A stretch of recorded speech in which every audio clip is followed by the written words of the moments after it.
Live now. Anyway, I missed you all so much because I've been having to move somewhat. But I thought I would carry on with Arthur Dent because I think we're all Arthur Dents, if you know what I mean. So let's put our pyjamas and dressing gowns on and take our towels. Please come join me. This is a really good time. It's very strange, but good. Anywho, you're not going to see my face. Here's what the Encyclopedia Galactica has to say about alcohol. Isn't that funny? It says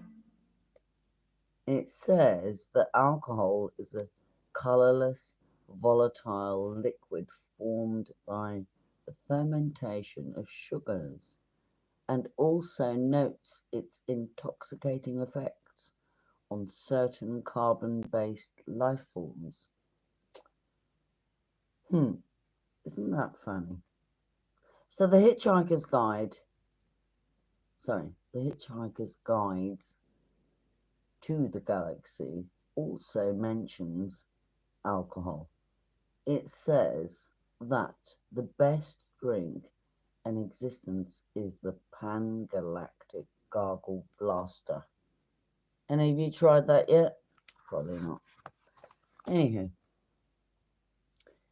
it says that the effects of drinking a Pan-Galactic Gargle Blaster is like having your brains smashed out by a slice of lemon wrapped around a large gold brick. Fancy that? The guide also tells that you on which planet's the best Pan-Galactic Gargle Blaster can be mixed, how much you can expect to pay for it, and what voluntary organizations exist to help you rehabilitate afterwards. I think we need all rehabilitation after all this nonsense that's been going on. So the guide even tells you how you can mix one yourself. You can literally chuck anything you want in it. Take the juice from one bottle of that old jank spirit, it says. Pour into it 1 measure of water from the seas of Santraginos V. Oh, that Santraginian seawater, it says. Oh, that Santraginios fish. Ooh. Allow 3 measures of Arcturian mega gin to melt into the mixture. It must be properly iced, or the Byzantine is lost. Allow 4 liters of Phalian marsh gas to bubble through it. It's got to bubble through it. In memory of all those happy hikers who have died of pleasures in the marshes of Phalia, no less. Remember, this is Douglas Adams' imagination, right? He writes some amazing stuff. So funny. Over the hack of a silver spoon, that we're still talking about the Pan-Galactic Gargle Blaster. So, over the back of a silver spoon. It's a bit like when you do a Irish coffee and you let the cream flow off the back of the spoon into the coffee. You know what I'm saying.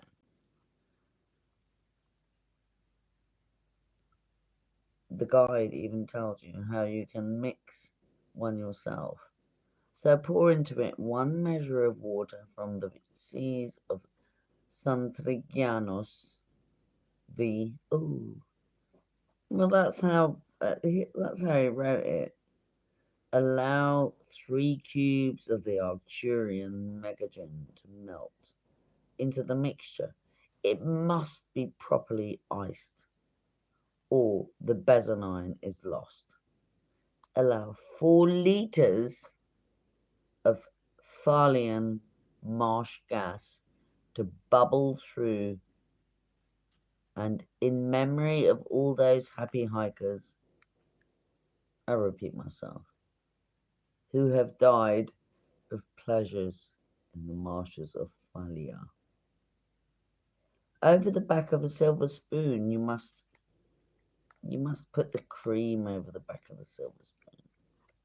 There's a kind of a something amazing happens. It's like magic.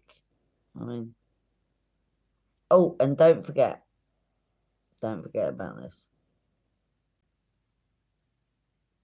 So over the back of a silver spoon, float a measure of qualictin hypermint extract, redolent of all the heady odours of dark, I can't even pronounce this, qualactine zones, subtle, sweet, and mystic.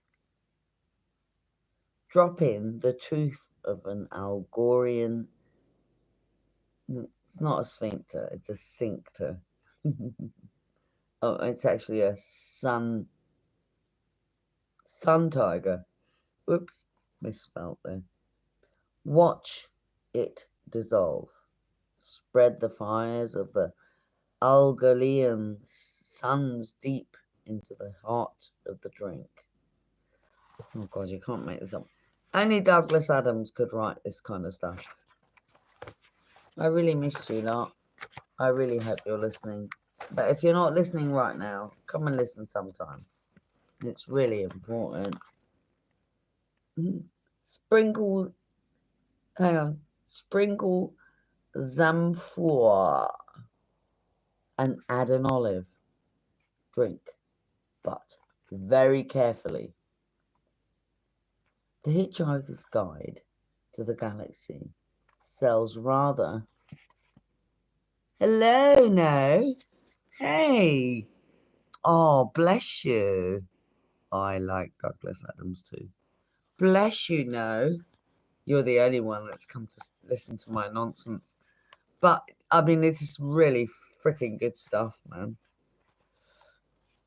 Thank you, no. Anywho, so, I mean, I love you.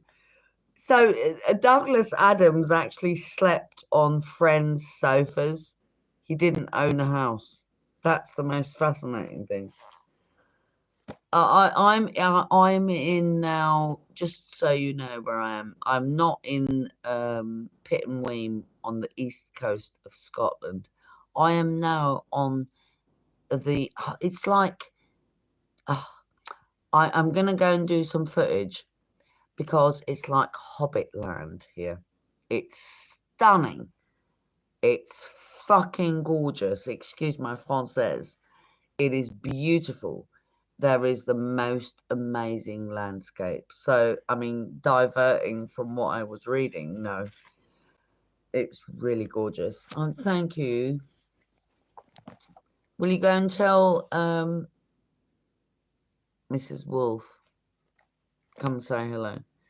Anywho, getting back to Douglas Adams' crazy stories. Sprinkle jam foot. Yeah, I know you will. I know that. It's right now. I'm totally with you, man. So you got to add an olive, allegedly. I like olives, actually. Drink, but carefully. The Hitchhiker's Guide to the Galaxy sells rather better than the Encyclopedia Galactica. Yeah. Hey, Linda! Oh, baby. Right, I've only just got internet connection. Oh. Oh, I love you all so much. Oh, man, I missed you so much.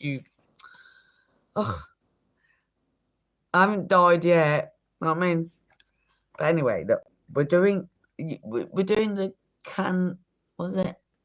Galactic Gargle Blaster. Anywho, so the Hitchhiker's Guide to the Galaxy sells. I love you too, darling. Oh, yes. Big hug. Totally. Massive. I'm going to send you angels. All of you, by the way. So, hang on. Remember, we are experiencing Arthur Dent's travels because they've stolen his home, right? Because they're building a bypass. So I know it's been a while, but they kind of did the same to me. So I'm dealing with a very similar thing. So hang on. So we're going back to the pub. 6 pints of bitter, said Ford Prefect to the barman of the Horse and Groom. And quickly, please. The world's about to end. The barman of the Horse and Groom didn't deserve this sort of treatment. Yeah, kind of British. He was dignified old man. He pushed his glasses up his nose and blinked at Ford. Perfect. Ford ignored him and stared out at the window. You know, pubs have windows, and they're usually like old metal windows, like proper stuff. So Ford ignored him, stared out the window. So the barman looked instead at Arthur, who struggled. Oh no, he shrugged. He didn't struggle. Well, I think Arthur is struggling because I feel how Arthur feels. Because you know, when you get your home taken away from you, you gotta like freaking go, keep going. Anyway, he shrugged helplessly and said nothing. Because Arthur's that kind of guy. He's still wearing his slippers, his pajamas, and his dressing gown because there were people going to come bulldoze his house down. You know, and then this dude come along and said, come on, I'm going to take you to the pub. I'm going to go eat some peanuts and drink some beer because the world's about to end. So I'm kind of in that similar place. So the barman said, oh, yes, sir, nice weather for it. And started pulling pints. I mean, you can't make this shit up. He tried again. Going to watch the match this afternoon then? Ford glanced around at him. No point, he said, and looked back out at the window. What's that? Foregone conclusion? Then you reckon, eh? Arsenal without a chance. See, I was always an Arsenal. I loved Arsenal, especially when Arsene Wenger was like the manager, because he always sounded like he'd eaten something tasty. I mean, if you go and look at Arsene Wenger, the Vogons, yeah, absolutely. Yeah, man, definitely no. You got it. It was the Vogons, actually. That's so fucking true. So the funny thing is that there's not a lot of people that really know about like the books because they only watch the film or the series. But when you've actually read the books, they're fascinating. Douglas Adams had this kind of mind that I think that's why we're all here. We have that kind of mind where we go and we travel. You know, we travel with our mind. And I think that's so important to travel with your mind. But yeah, freaking hilarious. So hang on a minute. So there's no point. There's no point. Ford said, and looked back out the window. What's that? Foregone conclusion? When you reckon, said Sir. Arsenal without a chance. No, said Ford. It's just that the world's about to end. Oh, yes, sir, so you said the barman, looking over his glasses. This time at Arthur. Lucky escape for Arsenal, if it is. Ford looked at him, genuinely surprised.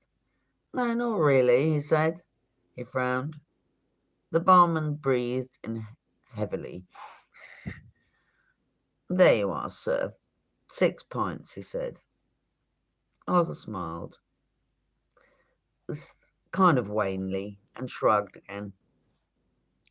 Turned and smiled wanly. Oh, yeah. Well, listen, no. I'm going to tell you something really interesting, by the way, about The Hobbit. So, I'm in a place called Newburgh, and it's on the estuary of the, what do they call it here? The Tay. So it's near Dundee, but it's further away from Dundee. It's beautiful. It's literally Hobbit land. I mean, there's like these hills and you get this mist. It's really disturbing to drive at night, but it's absolutely stunning. I mean, it's gorgeous. I want you all to come here. You can come and stay in my little place. It's so beautiful. Seriously. When you go through dark stuff, there are so many beautiful things that happen. And I am so grateful for what has happened. I'm still dealing with the lawyers, obviously, but it is so beautiful here. You would love it here. And I cook good food, by the way, so you're welcome to come and eat my nosh. Anyway, let's talk about Ford and Prefect and the end of the world and, you know. It is beautiful, Linda. You'd love it here. It's gorgeous. Oh, I'm so glad that I've connected with you again. Yes, you're always welcome here, all of you. Anywho, so don't forget, we're in the pub. Yeah, I think you'll find there's quite a lot. No, there is quite a lot, definitely. It's like very Scottish and very there's a lot of Huguenots here and Russians and yeah, really old worldy kind of people. Really, really lovely people. I've met such beautiful people here in the village. And we've got a really big clock tower, by the way. And granite. I live in an old granite building. It's fascinating. And so I've got a granite wall that my window looks out to. And then there is a sandstone tree in the wall. It's so beautiful. I mean, it really is. And it has lots of cobblestone about. I mean, really proper cobblestone like in Bremen. So if you know Germanic, yeah. If you know any Germanic stuff and old worldly places where there's like cobblestones, this is like hard stone. I mean, we're talking shiny, hard stone. Yeah, I'm a little bit high. Oh yeah, it's actually quite highland, Linda. It's highland, so you have to. Oh, nice. Oh man, now I'm hungry. I want some banana bread too. But we are actually quite high up here. It's kind of weird because you have to go like really up and down, and it's like it is Hobbit land. It's like pure hilly stuff, and even the estuary is quite high level. Oh,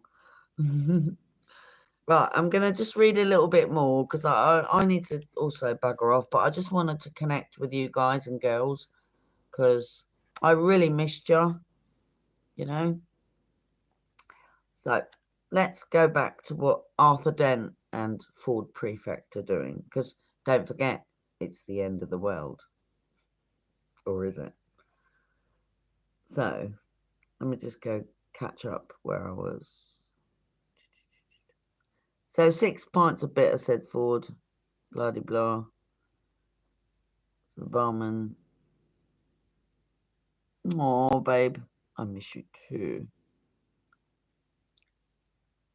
So the barman said, "Oh yes, sir, nice weather for it," and started pulling pints.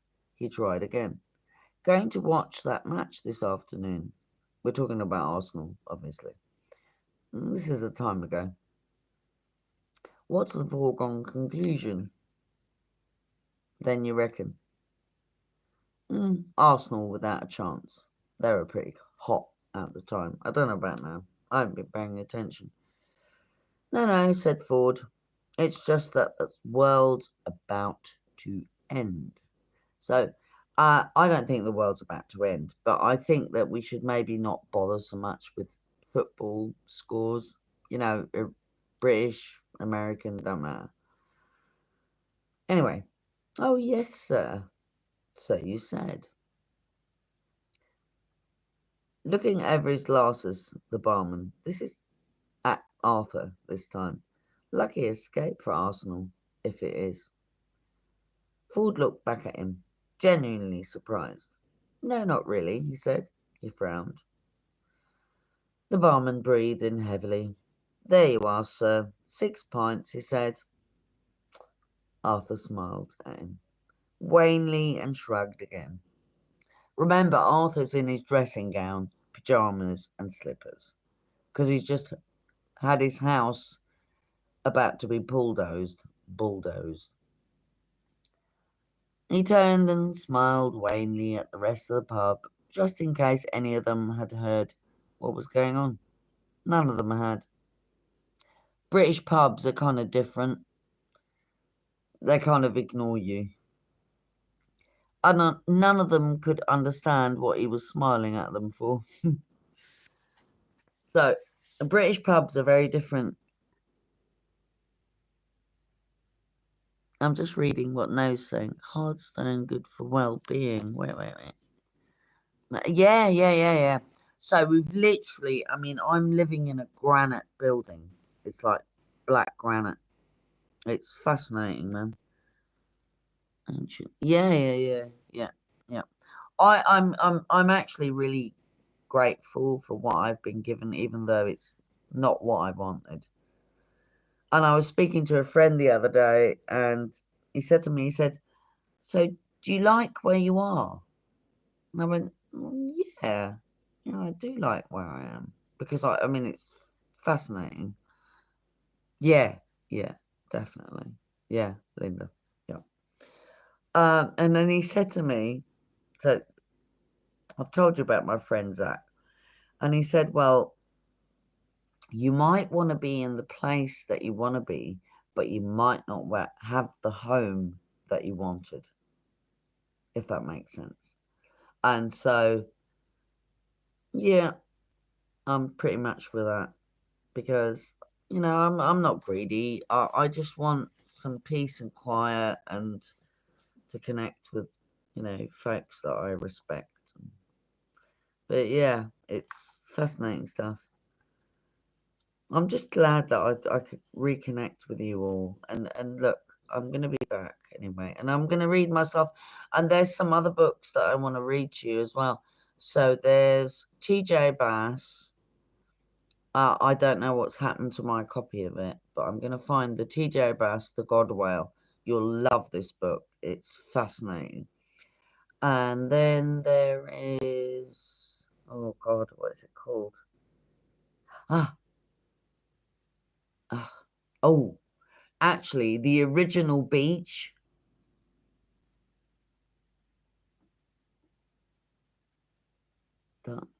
Yeah. No, I'm with you on that.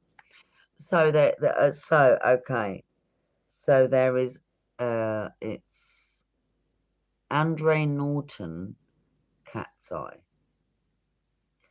It's not the woman, it's not that woman. Cat's Eye by Andre Norton. Now the funny thing is that Andre Norton wrote a book about a young man that didn't have a lot of money and, you know, had issues with the establishment. And then he got a job in a pet shop for rich people. Okay. And then he found that he could communicate with these animals. But the funny thing is that it's got a prediction of the the AI trucks and roads, and Andre Norton, way out there, man. Fascinating writer. And TJ Bass, who wrote The God Whale, also fascinating writer, because he created in his story the Arnold. Now, the Arnold in The God Whale. Oh, I'm going to have to go and get the books and I'll have to read it to you because it's all about what's happening now. And I think I'm not going to read anymore, but I just want to tell you that I love you all so much. I'm so grateful that you came and listened. No, Linda, and anybody else. Thank you. I'm going to go now. I love you so much. Yes. I'll be doing some reading, okay? But I think this is my first day back online because I've gone through some really heavy shit recently. So, but I haven't gone away, and I love you all. I'm gonna say good night, good day. Mwah. À tout à l'heure, my babies. Big huggings. Oh, I'm so glad to see you. Ciao, ciao. Good night.